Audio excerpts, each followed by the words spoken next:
So the way to do that is with one big beautiful bill, okay? Like that's the president's phrase, and I adopted it. In fact, I have it tattooed on my chest here. I could show you. Finding the right point for all those dials is going to be the trick over the next several weeks. There may be more than one, but they'll get there. We're going to get everybody there. This is a prayer request. Just pray this through for us. The thing about having a small majority is it brings great clarity. It is not likely that we're going to fix everything in one bill in one foul swoop. So I've got a whole playbook, but I'm not going to tell you that.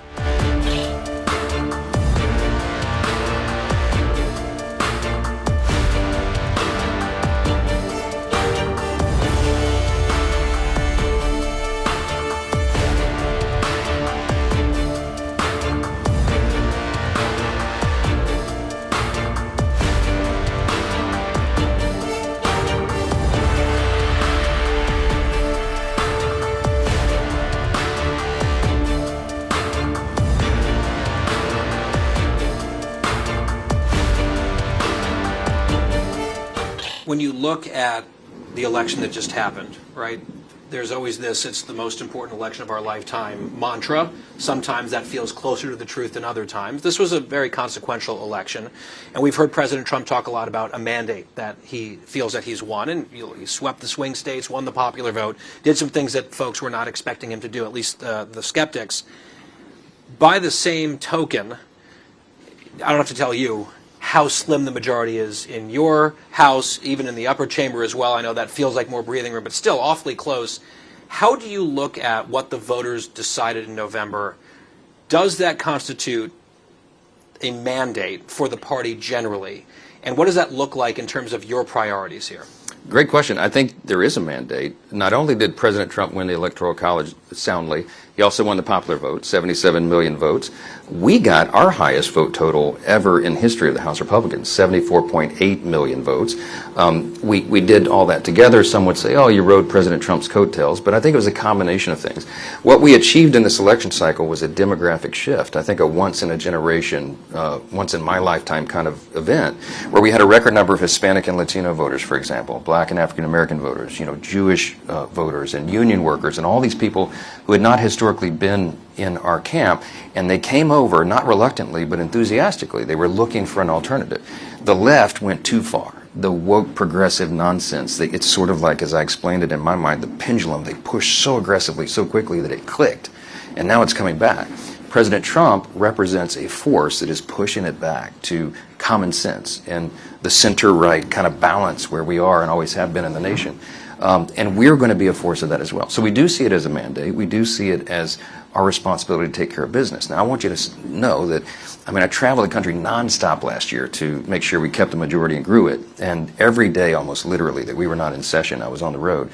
I did over 350 campaign events, 250 cities in 40 states. I logged enough miles to circle the globe 5.5 times last year. That's a real statistic. I was 4 inches taller when I became Speaker of the House. Okay, they beat me down mercilessly. But we did grow the majority, and I was so proud, Guy, because I had 220 Republicans and 215 Democrats. And then President Trump began to cull the herd. And so he took a few, and I called him like, Mr. President, you cannot take any more. We're going to be down to one. Oh, Mike, did I do that? Yes, you did, sir. We're down to one. So now, really, this is true. We have a one-vote margin now, smallest in history, right? So for a big chunk of the first 100 days of the Congress and perhaps beyond, this is not an easy task. But we're going to get it done. We have the most aggressive, important legislative agenda that we've had, certainly in my lifetime, I think. And when we get this done, it will be an extraordinary achievement because the vote's margin is so small.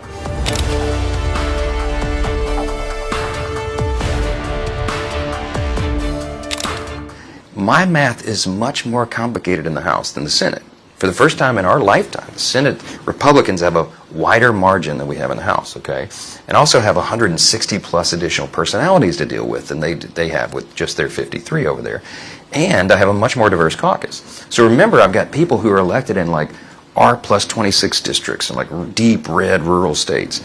And then I've got people who are elected in districts that Kamala Harris won on the ballot by 10 or 11 points, D plus 12 districts. And those Republicans look at an issue set with very different lenses. Their philosophy and the principles are the same, but their constituencies are very different.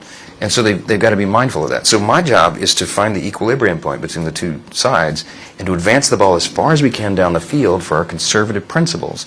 and get 218 votes. And now I've got a SALT caucus over here that they don't have to contend with in the Senate because the state and local tax issue is huge to people that are elected in New York, New Jersey, California, and other states. But think of it, there's no red state senators, because they're all red state guys, that have that issue to contend with. And we have multiple caucuses and interest that I've got to contend with. So finding the right point for all those dials is going to be the trick over the next several weeks. We'll get there, and the sooner that we do, the better it's going to be for you and every small business owner, and large company for that matter, around the country, because that's going to lock in and codify the certainty that you need to be able to do what you do best, and that is grow your business and add jobs. I saw a headline, I think today at Politico, Mike Johnson's moment of truth. You've had a few of those already in your speakership. Here's another moment of truth, moments of truths maybe, but it is a big one this week because step one is this floor vote maybe tomorrow, maybe later in the week. Committee was sort of a sigh of relief there, but you've got a lot of cats to herd. Not everyone's on board from what the reporting suggests. Are you confident, and how would you measure that level of confidence that you're going to get this through? This is step one, right? Getting to the vehicle with literally no margin for error. Because I think there's at least one member who's a no. There may be more than one, but they'll get there. We're going to get everybody there. This is a prayer request. Just pray this through for us. Because it is very high stakes, and everybody knows that. And as we were talking in the hall guy a little while ago, somebody noted a couple weeks ago, the thing about having a small majority is it brings great clarity. It's clarifying, you know. I don't think anybody wants to be in front of this train. I think they want to be on it. And people come at with genuine conviction, you know, about the debt and the deficit and about these issues and that issue. But I'm often reminded, and I remind my colleagues all the time, of what Ronald Reagan reminded us. I'd rather get 80% of what I want than go over the cliff with the flag waving.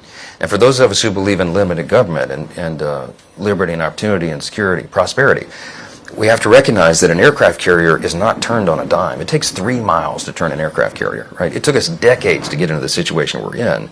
It is not likely that we're going to fix everything in one bill in one foul swoop. So, but if we can make great strides in these areas and we begin to change the trajectory of the carrier, we can turn it around. And if we do that well, and we demonstrate to all these new demographics who came into the party now, that it truly is our principles, our core conservative principles, that lead to human flourishing. It is our principles that are better for them as individuals, families, you know, a community, their state, the nation as a whole. Then we will be able to hold this as a governing majority for years to come. This can be an historic moment for our party and our principles, and this is the first step in what will be many steps. It's day by day.